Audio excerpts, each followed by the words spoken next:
Welcome back to the channel. This video is for anyone that is starting to tire of the endless fantasy settings for ShadowDark, or people that want to try ShadowDark but aren't really a fantasy fan in the first place. This video is a review of Atomic Shadows. This is a post-apocalyptic world, so Mad Max, zombies, mutations, but using the ShadowDark rule set. You also don't need to go and buy a copy of ShadowDark either. There is a free player's guide and games master's guide available on the Arcane Library website, which you can download and then use it alongside the book that you can see just over my shoulder here. Though most of the rules and nearly everything you need is actually contained in this book. One of the big things it does differently is exploding dice, which I'll come on to once we get into the book itself. As I start with all these videos, we're going to just look at where you can pick up the book from, how much it's going to cost. So it is available direct from TTRPG. I will put my affiliate link in to this video description. It is £10.85. So what's that, about $14–15 US, or for the PDF only, or you can get it alongside the softback book as well, which is $16.28, or round about, that's about $20. I'm guessing it's currently on sale. It is 148 pages, so it's a pretty big, chunky, thick book. I say, if you do pick this up, please do consider using my affiliate link. It just means it creates a little bit more money for the channel. I can then use that money to then go and buy other things to review. For complete honesty, Ralph did send me a copy of this. He hasn't asked me to review it, but he kind of knew I was going to, because if I like something, I tend to want to put the camera on to talk about it, so you can, out there, you can go and see what it's like as well. And really then gives you a really good informed decision. Just because I like something, as I go through my flick through, you might decide this isn't for me, which is absolutely fine. I have got Ralph coming in for an interview. So when this goes out, you've got 2 days to sign up to be aware of when the interview is. So the interview is going out on the 19th of June at 8 PM here in the United Kingdom time, so British summer time. We will be giving away a copy of this book as well, a link through from TTRPG, a free print-on-demand code for you during that live. But obviously you need to be on the live and comment on the live to be in a chance to win a free copy of the book. Say the book itself is 148 pages. It's got a variety of new monsters, mutations, all in a sort of, it says here, gather your party and scour the wasteland's ruins in search of ancient technology, battle strange beasts with laser rifles while watching your companions suddenly grow a prehensile tail. And the author is Ralph Wall, who I'm going to get to meet, and you can meet him on the live interview as well. Right, that's enough preamble. You know where to get the book if you want it. So let's just jump straight over to the front cover and we'll start getting into the book. So here we have the front cover with a sort of, I think most people are aware of sort of post-apocalyptic worlds nowadays. You know, Walking Dead, Mad Max. These are the sort of things that you're going to expect inside of this book. Say it is self-contained. Everything, the extra stuff you're going to need, you can get for free from the Arcane Library Direct. Okay. So inside cover here, like a lot of the ShadowDark books, it's got some basic things for difficulty roll. So it's a D20 system, and then you're adding stats to it. Normally you might be -3 to +3 or +4, somewhere around there. Actually, this one does allow you to go a little bit higher than that because of certain mutations. But roll your D20, add your attribute bonus or take it away, and normally you're looking to get a 12 or more. When you meet new creatures, you will roll 2d6, add your charisma modifier to it, and this just details how they're going to react to you. 4 different conditions here, some random loot. There's lots of loot and loot tables in this because it's a post-apocalyptic world. There are no shops. There's no money in here. We'll break it down and explain how it all works. And then we've got 3 different distances, close, sort of right next to, so you within touching, near distance up to 30 feet, and then everything else is far. So writing, layout, design is by Ralph himself. Full word here just explains, well, it's really his love of post-apocalyptic worlds, and you know, being a big fan of Gamma Worlds, which is a big role-playing game in the, I think it was late 80s, maybe early 90s when it was out. We're going to get into the content, which is all hyperlinked. Always good for that, which would just take us through what is Atomic Shadows, the setting and tone, gives you an example of play, exploding dice, the best game mechanic ever. How characters, we're getting into character creation then as well. So we have got 5 different ancestries, 5 different classes. But this is because it's a pretty much standalone book. It'll take you through your background, your languages, level advancement, the mutations that you're going to get, gear slots, how gear works, the things you can carry, weapon, armory, equipment, healing, and death and dying. I like the fact that death and dying is the closing section of the healing chapter. Scavenging, including, I think it's 20 tables for going and getting and finding random advice. Rules on trading, like I said, there's no money in here. Breaking down items to turn it into things to fix things or scavenge and repair stuff. Repairing armor, weapons, how you gather the parts. A lot of that is breaking stuff down. Crafting gear, so you can create schematics like you do in Fallout, the computer game, or Fallout, the 2D20 Modifius role-playing game, which is a good game. I like it. I know their system seems to divide the populace.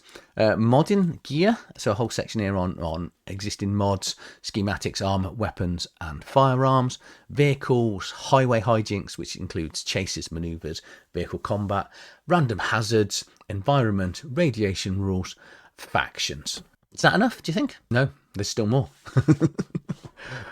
We then get into creating monsters, a 31-page bestiary, monsters by level, and then the character sheet at the back of the book.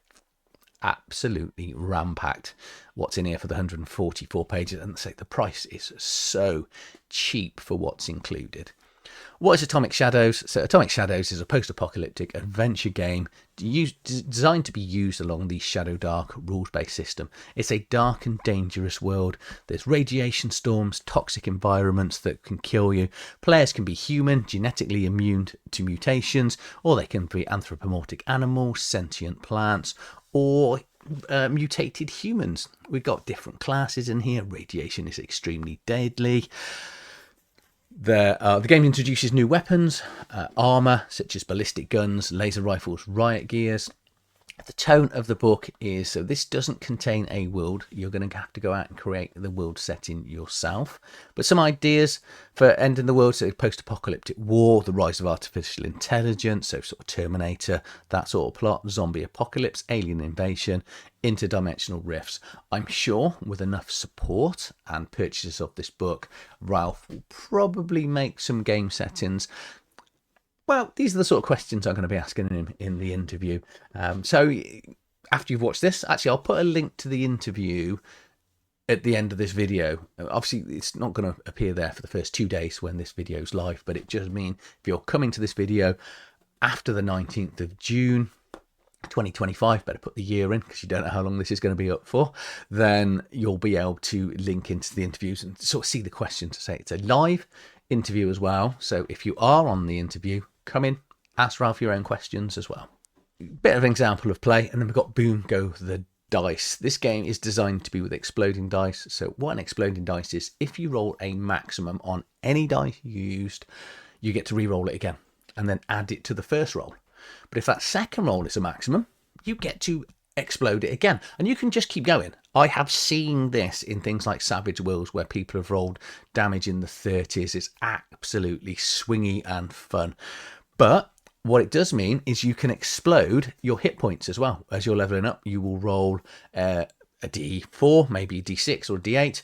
And as you can see, if you on one of the lower level characters that get a D4, you've got a 1 in 4 chance of exploding, which means statistically, I think it is actually, mathematically, a D4 exploding might have a better chance of getting equally or higher hit points than 1D8.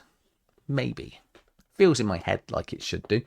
But it does mean random encounters can be a bit swingy and deadly too. Because take this, a D4 wandering monsters, suddenly, because the D4 explodes, could be 14 giant giants. When you roll a 20, when you're attacking, you're going to benefit from adding an additional die. That die also could explode. But when you're hit with armor, when you're hit with a natural 20, your armor is going to deplete slightly, so you're going to reduce your AC down by 1. Exploding dice, great mechanic. Character creation. So the basics, you think about what your character is, what you do. You're going to need a variety of dice and pencils and pens. You're going to think of your name, your character's name, your ancestry, which we'll get into, your class, which is what you do, your background, so what you did before you became an adventurer, what level you are, the XP you're going to need. So we've got statistics, 6 statistics in the game, which strength is sort of carrying, punching, throwing, physical combat, dexterity, reflexes, range combat, shooting with firearms, constitution, health and toughness, intelligence, things that you know, wisdom, spotting things, intuition, willpower, charisma, your personality, and your confidence. And you roll 3d6, and then you will just write them down. And depending on the number from 3 to 18, will determine whether you get up to a +4 or a -4 in each of those statistics. I said whenever you're rolling an attribute, or sorry, a statistic or a skill roll, you just roll in a d20 and adding or subtracting this bonus. It's as simple as that, which is why people like this system. You're going to pick out your armor, which is going to improve your AC. Your AC is the difficulty the opposition or the games master needs, or you're going to need as a player to hit the creature that you're fighting. Hit points is the amount of physical damage you can take. So if you've got 10 hit points, between 1 to 9 damage, you're still going to be upright doing things. Once you take that 10th damage, you're technically hitting the floor and dying. You can take radiation damage as well. You're going to pick some weapons to do attacks, some special talents and abilities and mutations, which we'll get onto. The language, what you speak, kill count, which is just a bit of fun. This is your Legolas and Gimli at Helm's Deep competing against each other. So, but it's for killing shots. So you can, it does encourage that player just to jump in. We've got some equipment, which is going to be limited by the slots that you can have.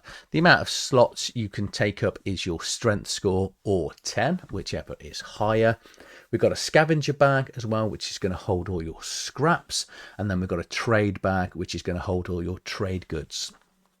And then we've got some non-slot items for things that you know, jewelry and like tiny little items. And then it talks about the starting characters will have 1 melee weapon, 1 ranged weapon, 1 set of armor, 5 pieces of equipment, and a medistray or a radex to get rid of radiation. Ancestries. This is, well, if you think about the games, this is your race, technically. And you can be a pure strain human, which you're going to get extra hit points and roll your hit points on advantage. But you're going to get 2 starting abilities, 2 starting talents at first level, and you can never suffer from radiation, well, mutations, but you're still going to take radiation damage. You can be a mutated human, in which case you're going to get 2 mutations from the start, then every other level you're going to get a additional mutation. I'm not sure why anyone would go down the pure strain human, because the mutations do feel a little bit more powerful and a little bit more interesting and fun. You're going to have this marked ability, which we'll come on to.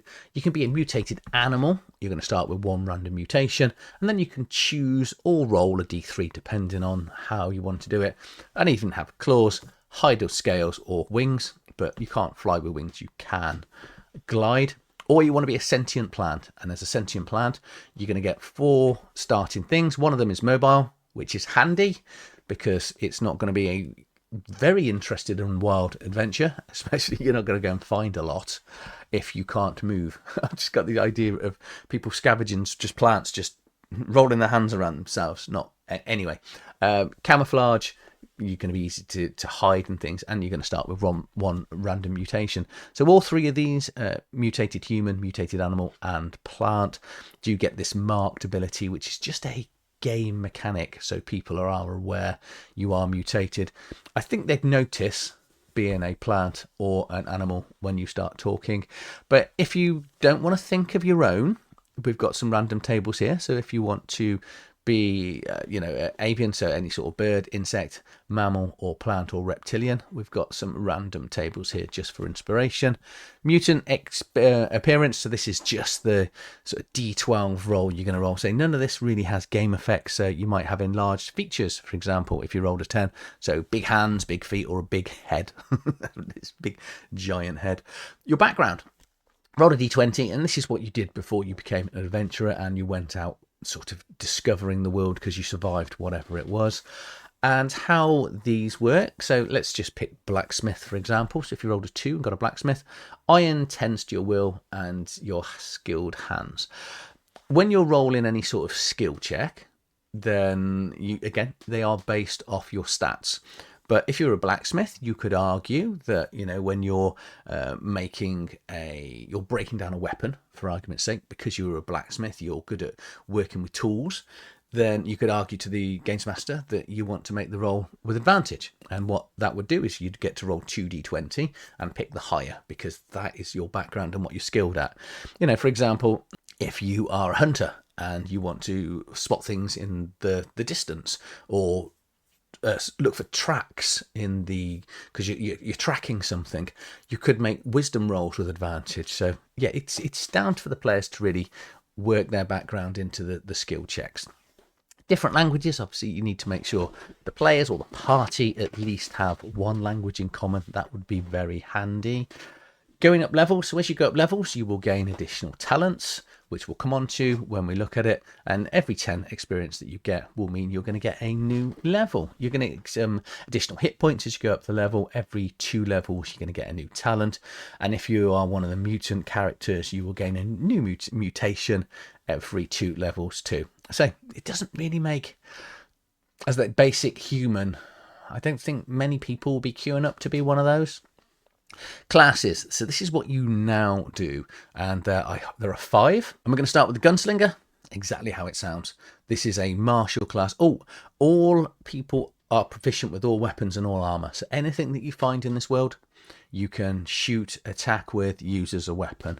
Gunslingers are going to get a d8 hit points. They got a quick draw, so they can get their gun out quicker. They are better at modifying weapons, better at getting cover, as well as the weapon is your best friend. Choose one specific ranged weapon, and with that you're going to get +1 to attack rolls and +1 to damage. And these are the talents, so you're going to roll at 1 at first level, which is just 2d6 here, and add them together, which will allow you to pick anything on the list.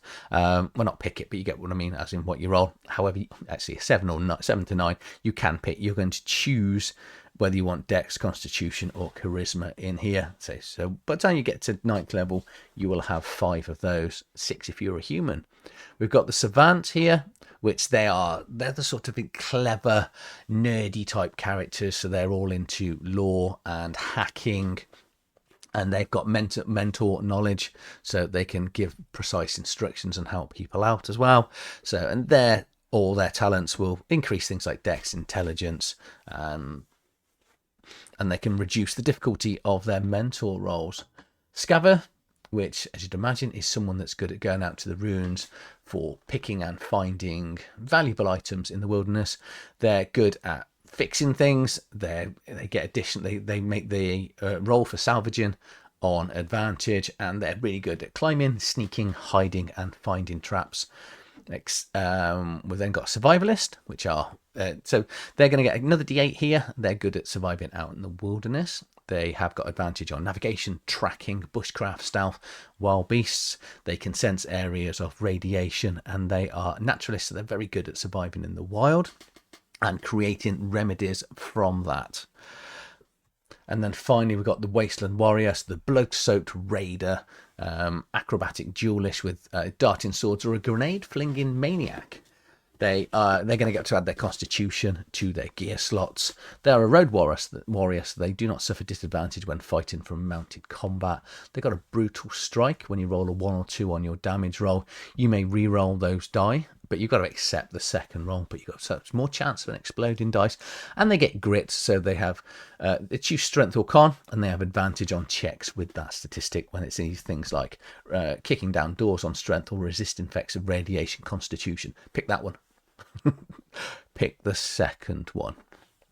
Mutations. So obviously mutations are going to play a big part depending on which characters you go through, well, which ancestry you're going to go through. And the mutations have got most of them are, well, it talks about the benign mutations here, so there are, as you can see, there's a lot of mutations. I think all of them have 2 levels. Yeah, so when you roll for a mutation, you will then take whatever the random roll is. Don't let the players pick it, because there are certain ones are going to be a lot more powerful depending on the character build. So the mutations, they just happen. But if you get it again, you can get the second level of it. And then if you get it the third time on the random roll, you're just re-rolling, ignoring it. But some of these mutations will have skill checks involved. Some of them are permanent abilities. So for example, armored skin here at level 1, so it's passive. So there's nothing that's going to happen. It's just going to happen all the time. No check on self. Permanent, it's going to permanent +1 AC. Where absorption here, you're going to have to activate this one. So you take half damage from physical, melee and range attacks till the end of your next turn. But to pull that off, you're going to have to give up your whole turn and make a con 11 check. But if you roll it again and you get it and you roll the same number again, you can increase this to level 2. So it is going to be slightly harder to pull off, but it's also going to include energy damage. But yeah, there's lots of things in here: augmentations, empathy. You can have bladed weapons that are going to come out of your hand, force fields that is going to surround you and your character, life leech. So when you hit people, you're going to heal yourself some of the damage that you actually give to them. You can be poison as well, sort of coming out of you. And wings, you can actually sprout wings, but you can't fly, but you can glide. But if you get it to level 2 and you're lucky enough, you then actually can fly, and that's active as well. So you are sadly going to have to roll for that one, but it's only going to last 10 rounds, but it's going to get fly. Some situations will give you half mutations, so we've got a d20 roll in here, and things like you're going to get combat fear, lethargy, so you can have disadvantage on dexterity checks. And toxic blood, your maximum hit points are reduced by 1 per character level. You roll your hit points with disadvantage. Good luck. Gear, as we talked about, you're going to have a number of gear slots, which is your strength or your strength actual statistic from 1 to 18 or whatever it may be. So if you've got an 18, you can have 18 slots. If you've got a strength of 4, you're still going to have 10 slots. But all equipment and armor will do things like this. So you will see the AC. So everyone has it starts with an AC of 10, and then if you wear some armor, it will increase the difficulty for people to hit you, but it will also take up slots. So the better the armor, well, the more protective, let's say, the armor, the more slots it's going to take up. Also, we're going to have a tech level here, and the higher the tech level, the more technologically advanced it is, so it's going to be considerably rarer to find when you're out scavenging. Also, the more armored the armor is, the heavier it will be, which means people aren't going to be able to swim or sneak around very well. It's got the same thing here for shields, and then a load of melee weapons in here, anything from baseball bats to pickaxes and pole arms.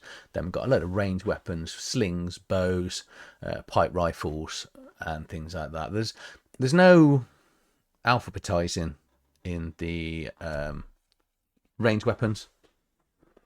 Don't know why.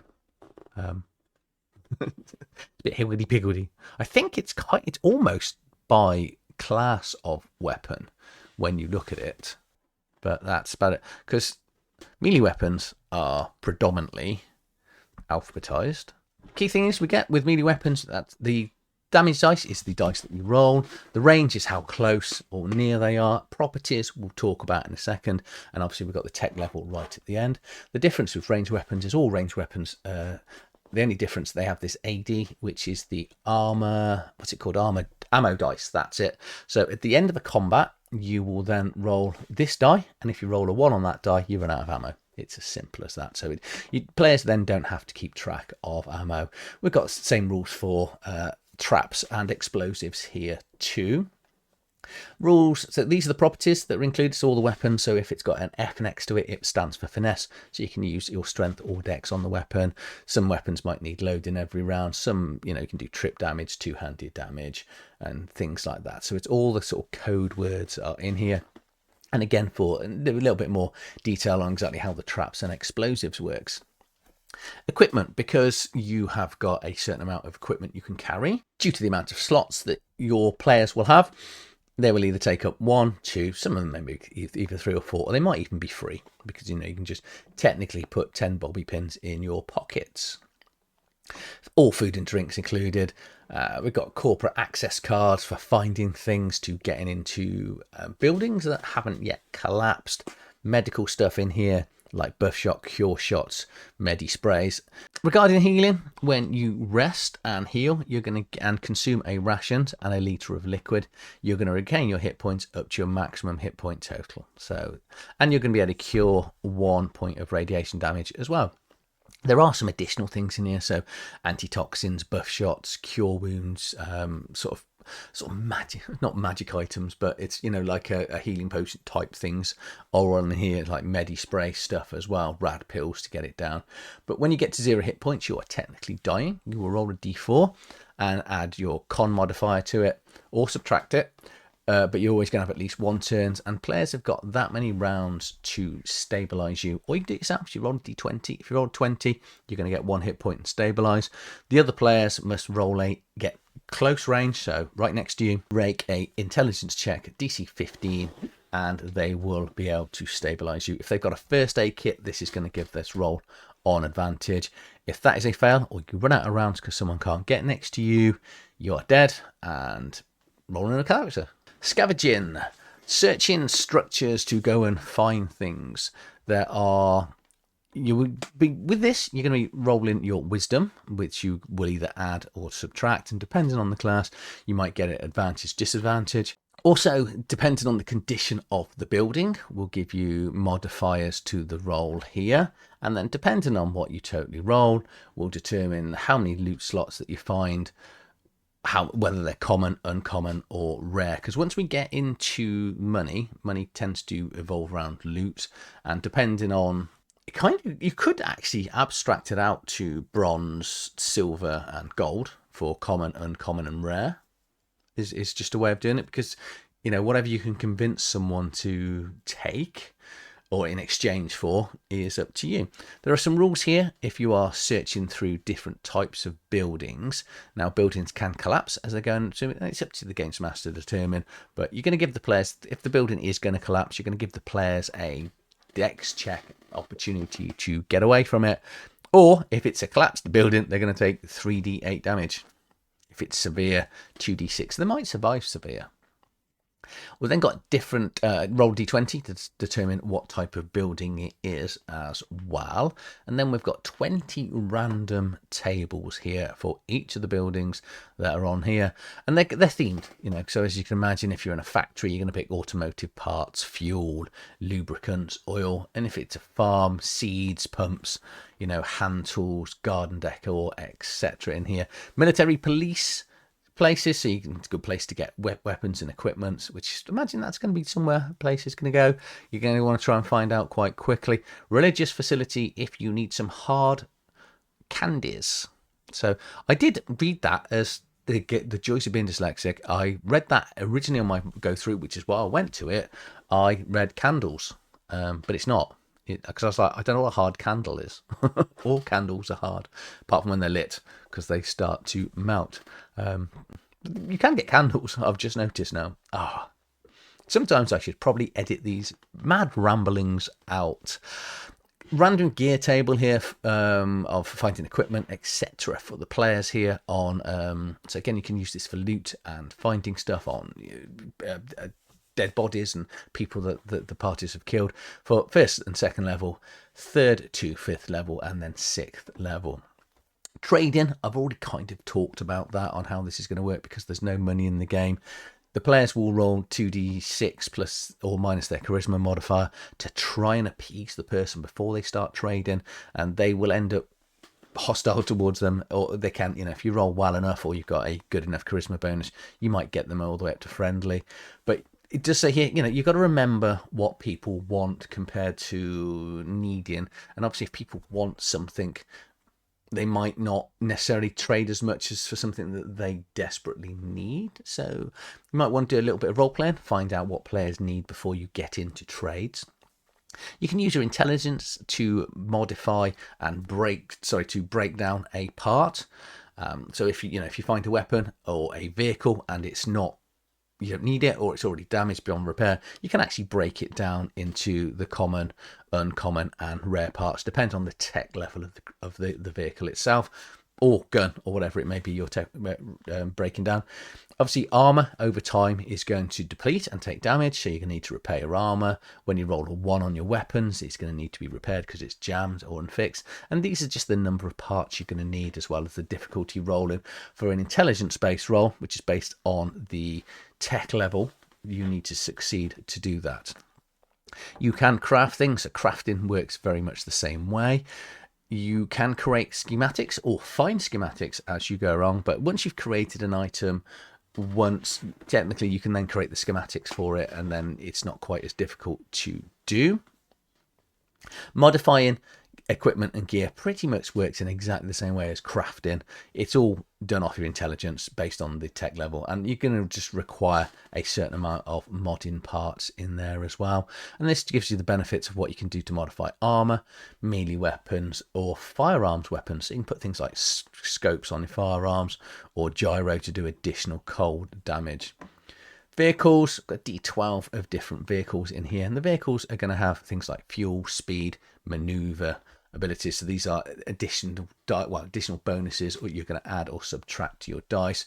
Ramming damage, how many people need to crew it, the AC, the difficulty to hit, and the amount of hit points. And then we've got a random roll here on the condition of the vehicle and what parts it's going to need to repair it. So if you roll a 20, it's fully operational and fueled up. 19's annoying, no damage, but needs fuel. Good luck finding fuel.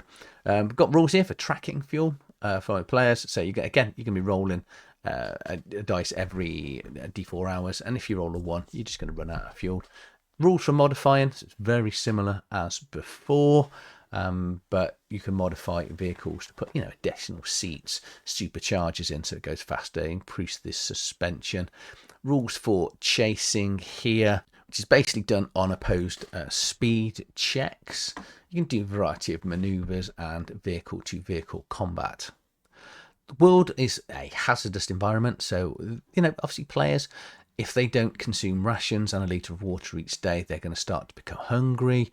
And we've got the impact of taking damage of sort of like attritional damage for not eating over there. We've got a variety of environmental issues here, so like collapsing structures, disease exposure, radiation dumps, and toxic bogs. Variety of road hazards, from ambushes to bridges outs to floods. All this is just designed to give a games master a section to think about things, diseases as well. So, your immune systems might be weaker by being out in the wilderness all the time, and you can get like the super flu or the shakes. Poisons, because if the world isn't bad enough, then people might try to poison you, or with debilitating or paralyzing poisons. Once we get into the environment, it's going to talk about the different seasons over the years. And so from the blasted summer heat that is going to be incredibly dry, hot and horrible, to the nuclear frozen winter where people really won't want to leave to go out hunting for anything. Weather effects, we've got acid rain, electrical storms, rad storms, black storms, and fog clouds. Whole section here on radiation, because different environments and different weather and actually different items could cause radiation damage, and the effects of the radiation in here, which could ultimately result in more mutations, from the benign ones to the harmful ones, depending on, there's more chance you're going to end up with a harmful mutation. Then got a D20 of factions. So yes, there's no official world, but there are different factions that have been created here just to help the games master think of things. So let's say like the Shadow Claws, the raider gang that prefer the dark. So then, you already know they're unlikely to come out in the daytime. So if you're going to give them sort of night vision goggles, or the ability to see in the dark. Dark adapted, I believe it is called in ShadowDark. And what we've got here, 3, Brotherhood of the Machine, an order of knights that collects and destroys technology. I like that.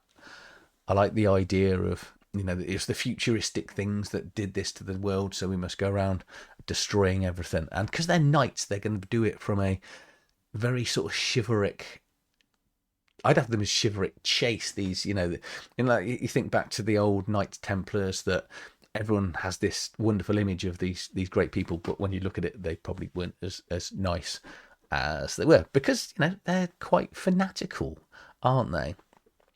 If you want to create, I think there was like 31 pages of monsters in here, but if that isn't enough and you want to create your own, you can. So you can do random rolls here to determine the size, the type, and then more types. So what's that? Amorphous? I don't know what that says. Or forus. Amorphous. We'll go with that. So this is like gelatinous cubes, those sort of things from Dungeons and Dragons. Bird-type creatures, mammals, insects, reptiles. Altered creatures as well. So if you want to change it, and then we can say we've got 31 pages of variety. And these monsters are found in the pages of the combination of official ShadowDark monsters, reskinned monsters for this particular theme, adapted monsters from other post-apocalyptic systems, and completely original things. So what we've got, apocalyptic worm here. It's only level 17, so that sounds gargantuan lizard with yellow scales, leaping flames glow at the back of its throat. Bit Dune-like, I'm guessing that is. Arachnid goose. That's despicable. That's just gross. Boar skins here, centipede swarms. We got a dread scale, so a fat, scaly crocodile with 6 stumpy legs and a long, thrashing tail, bone spikes protruding from its nose. Jackalopes. Hell, with some weird stuff in here. Mushroom folk. Okay. Can you eat them? I don't like mushrooms, but I wonder. It's probably not. I just love the thought of. I think is it The Simpsons where Homer is talking to some imagine. I can't remember, and he just starts eating someone that's made of candy or something. I've definitely seen something like that in my. I don't know. I could have imagined it. No, a rad roach. Okay, that's very much can fit into a tiny spaces. Rad rats, drone robots in here. Sky whip, megalodon shark. Don't like the idea of that, but luckily it's in the water. So giant scorpions. It just gets worse, doesn't it? Oh, I need to stop talking about scorpions on this channel because I just get grief in the comments. I'm gonna just. Oh, here we go. We've got tremor worm. So there's your Dune type. Oh no, this is only level 7 as opposed to 17, which is the other one. Okay, we've got a greater worm here, which is it's only level 12. Level 12. Cheers easy, as they say. And finally, I said winter wolves. What we got into zombie screamers. A D20 table of random encounters, and then monsters by level. So if you want to try and help the players out a little bit. So yeah, 17. The Apocalypse Worm is that is the biggest level creature in this book. Looking at it, then finally the character sheet. We're going to get the back, as well as your slots, your non-slotted items, your trade good bags, and your kill count. And in the works. So I'm going to have to ask about this in the interview. So we have got a Gamma survival guide. So Machines Uprising, which is androids, cyborgs, and robots coming. So new ancestors, classes, monsters, and more. When's that out? I want that now. And Shadows of the Wasteland is also coming, which is a campaign setting. So Ralph is going to be a busy boy, which is good to see. And then we've just got a quick reference guide here. There's your book.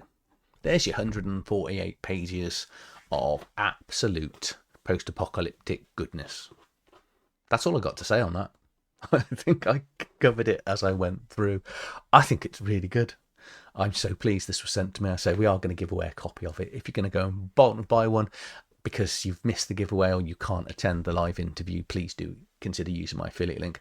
I think it's really good. The bit that confuses me, and I don't really want to be negative about it, is it's just that human. It just seems a bit strange that you can be a human, you can get an extra talent to start with, which is what you get in ShadowDark, which is fine. But then you don't get anything else. Maybe the ability, because I haven't played this in a campaign yet. Maybe the ability to not gain mutations is incredibly strong. But looking at those mutations, The mutations is what I want to be taking as a player because they are fun. They're going to give me some additional abilities or powers, things that are going to make me special and interesting, especially because they're random. I really wouldn't, well, I wouldn't let my players pick them because they are going to min-max to the eyeballs combinations that are going to make their characters incredibly cool. But exploding dice, okay, there's no world, there's a world coming. I did, as we're going through, you're thinking, oh, androids, Terminator 2 type worlds. This is great. Thank you, Ralph, for sending this to me. I deeply appreciate it. I'm really looking forward to the interview. I was looking forward to it anyway, but it's always good when I do a deeper dive into a book before we set up the interview. From replayability point of view or setup point of view, you've got all those different ancestries. Well, it's three. I think it's only 3 because there's no way I'm playing a straight human. I can play a straight human in most games. I don't want to play it in the post-apocalyptic world. 5 interesting classes. Obviously more are coming. That's irrelevant. More is coming. We're judging it on the book that you can get now. But 5 good classes. I really like the ability to create, adapt, change all the other stuff that's in here. You can take a weapon and improve it, or if you don't like it, you can break it down to then go and improve someone else's. It's going to be a darker, sort of like grittier lived-in world because armor is going to deplete. Weapons are going to jam when you roll the ones, or if your opponent rolls a 20 and your AC is going to be reducing. So you're going to be forced to go out to scavenge to go and find things. Scavenging can be quite deadly because buildings can collapse. You're going to find different things in there. The only thing I think it's missing, because and this is probably from a games master's point of view, is yes, you got 1 table of random encounters.